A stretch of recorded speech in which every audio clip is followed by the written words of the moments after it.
su mirada sobre el estado de excepción. Tengo dos compañías distintas y la verdad es BTR y Entel y la verdad es que me dan ganas de militarizarla. Oye, el tema es el siguiente. En Chile, el que militarizó el conflicto en el sur fue, de acuerdo con los correos electrónicos que se le incautaron a Raúl Reyes, también llamado el ministro de Relaciones Exteriores de la FARC, el Partido Comunista, que mandó a sus militantes a entrenarse con un grupo narcoterrorista. Con eso empezó, entre otras cosas, la dinámica de violencia. Y eso no es ninguna novedad. Pueden ver la entrevista al fiscal Ljubetic, que fue el que llevó esta causa.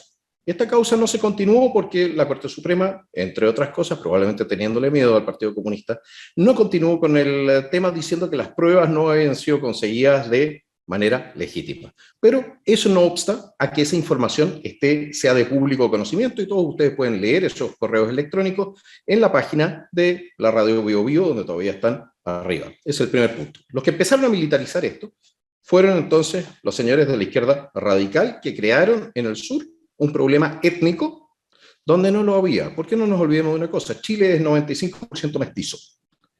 En Chile es muy difícil encontrar a alguien que no tenga un ascendiente europeo e indígena.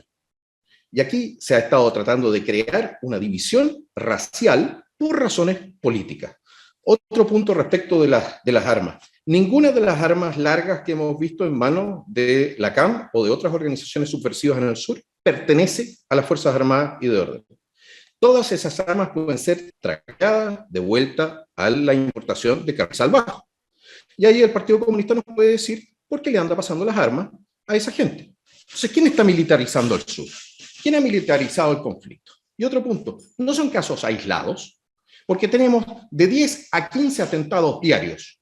Tenemos decenas de personas muertas, cientos de personas heridas, decenas de personas muertas. Tenemos incluso un torturado y violado. Entonces, no se hagan los puchos con este cuento. Este tema aquí es mucho más serio de lo que uno puede llegar a creer y tiene respaldo parlamentario. Sí, el narcoterrorismo tiene un respaldo parlamentario, lo tiene en el Congreso, de la mano del Partido Comunista.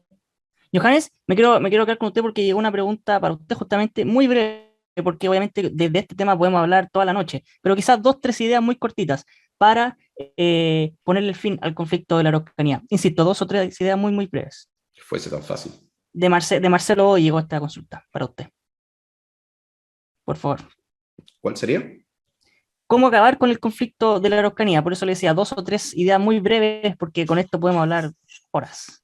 Sí, podemos hablar ahora. Bueno, muy breve, por favor. Tú tienes un conflicto que efectivamente existe. El Estado de Chile abusó en muchas ocasiones de lo que eran títulos de merced entregados a comunidades indígenas. Es decir, se entregaron más de una vez títulos sobre las mismas tierras.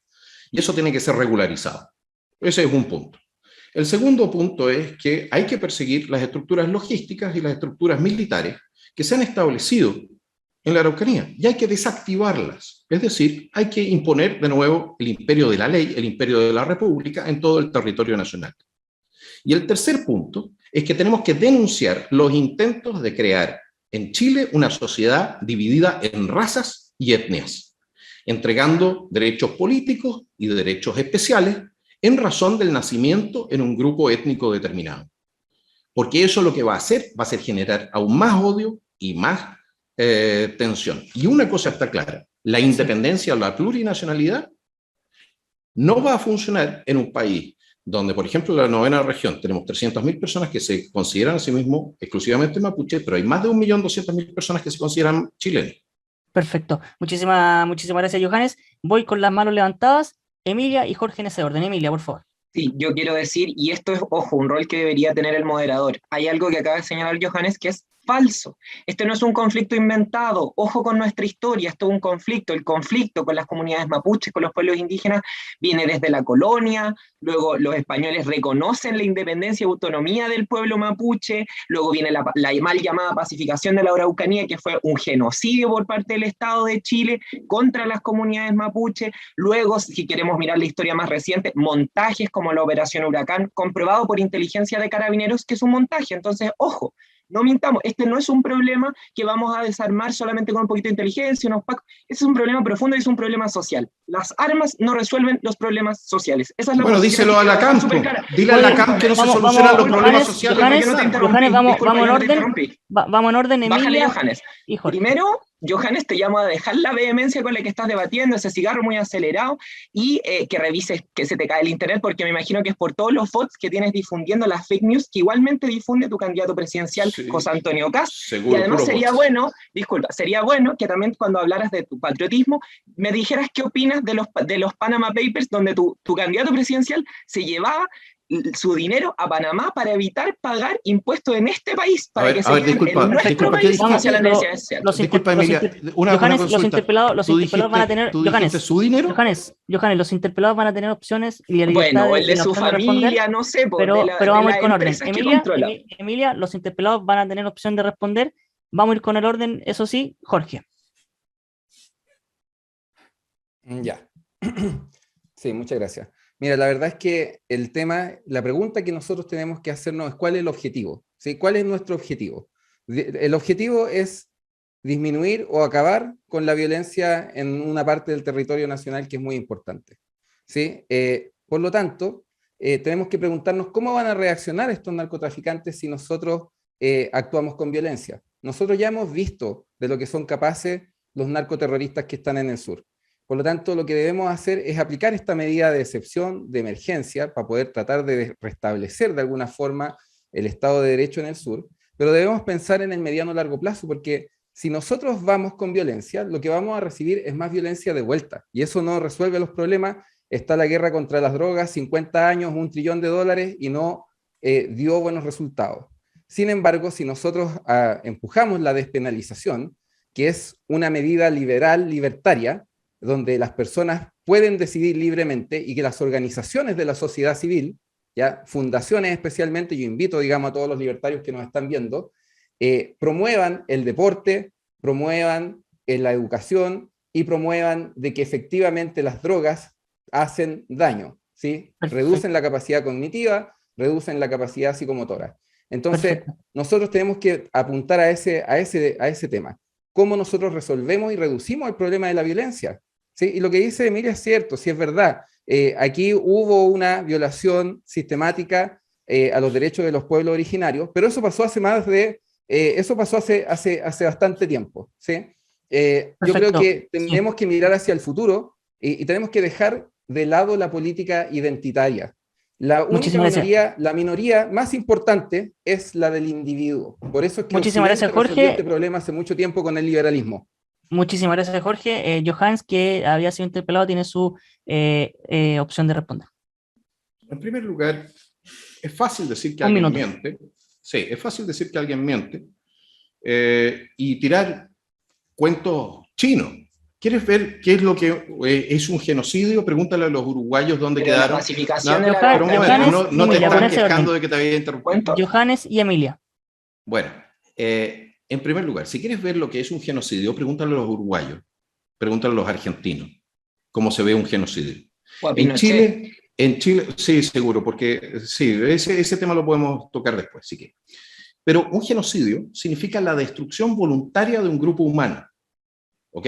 Eso lo vimos en la Unión Soviética, lo vimos en China, lo vemos con los tibetanos, lo hemos visto en muchas partes y lo hemos visto de la mano de grupos totalitarios que muchas veces son identitarios por lo demás.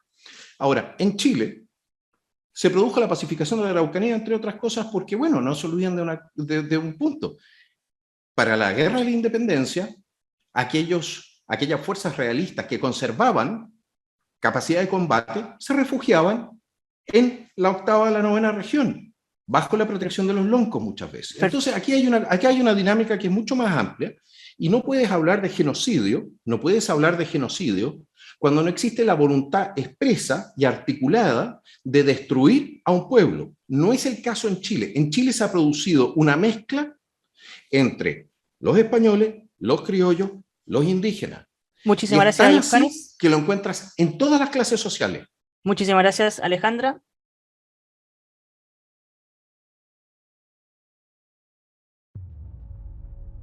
A todos ustedes que han venido, todos ustedes abandonaron su zona de confort. Muchas gracias por eso. Este es el inicio, no el final de un movimiento que nos va a llevar a recuperar cuadra por cuadra nuestro país para la ley, para el imperio de la ley y la libertad. Queremos un país donde no sean los honestos los que tengan que vivir tras la reja. Queremos un país donde no sea el político el que tenga el derecho a decirle a usted cómo educar a su hijo. Ahora, una promesa, una sola. Nosotros, damas y caballeros, vamos a trabajar por ustedes hasta caer exhaustos.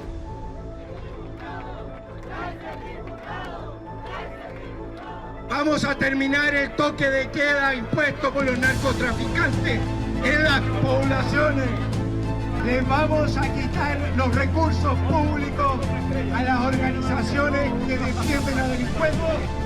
Vamos a cerrar la frontera de este país a todo aquel que no sea verdaderamente un perseguido político, porque seguiremos siendo asilo contra la opresión. Pero no vamos a ser asilo de delincuentes, no vamos a ser asilo de narcotraficantes, no vamos a ser asilo de terroristas y tampoco de mendigos. El que no aporta se deporta, damas y caballeros.